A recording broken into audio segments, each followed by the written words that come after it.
Degree of spying on other countries has always been done. US was one of the few countries which went on record and said that yes, sometimes even embassies are engaged in instances like these. But this is at a different level altogether. The scale with which you can mine the data, which is now so freely available in this internet and technology age, is clearly problematic. The manner in which the data is being mined and used to compromise on nations' sovereignty is also a point of concern for most democracies across the world. At a time when the LSE is so tense, what is it, according to you, that the Indian government should do? We have banned 200 Chinese apps, but the moment you ban one app, there is a clone of it that emerges on the Play Store. Yeah, the scale is the right point because, there was a ghost network that was busted in 2009, 2010 involving Chinese cyber espionage in India. The Dalai Lama, the then defense minister, foreign minister, military, many of them had been attempted to be infiltrated or to some extent had been penetrated by Chinese hackers way back at that time.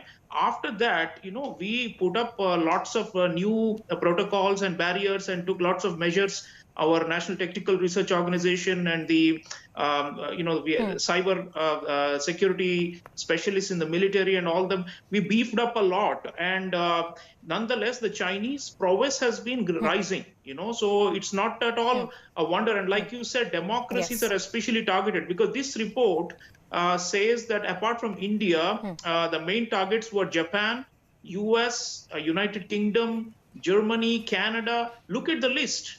Australia. So they've got, their targets are very clear. The countries which the Chinese perceive as strategic threats or as competitors or countries that may be attempting to form a coalition to counterbalance China, we are going to try and gain what they call information dominance.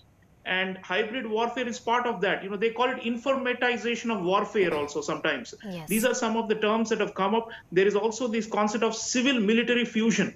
So this company, for example, based in Shenzhen, which we have just unmasked, is nothing but a front for the military, but that's being shown and registered as a civilian company. And almost all their big IT firms, Baidu, Tencent, which is partly a owner of PUBG, almost all of them have this capacity to be like big dragnets for data.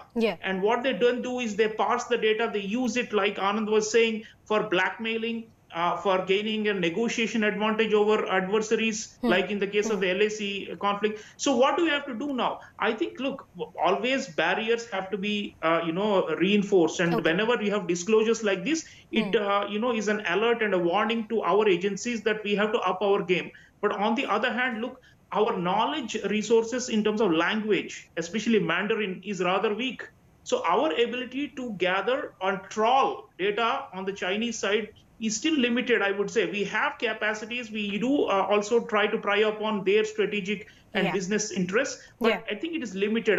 Because English is our, it's much easier for them to trawl and to just, gather and scoop up as much as they can. So we have a disadvantage there. We have to invest more in Mandarin language, capacities among young people and link it to university, because academics and businesses are also involved here. They're not only targeting politicians and government institutions. So our knowledge systems have... Well, Mr. Cholia, you're right in saying that, they're directly targeting, as Anand was also pointing out, the psyche of the country, the manner in which you actually approach a country, you look at China. And that is clearly something that with this data mining, most of the internet companies who are involved in these sort of things have been trying to do, impact the psyche of the people, impact their choices, impact the manner in which they want to see, you to see China or any other nation. Anand, coming back to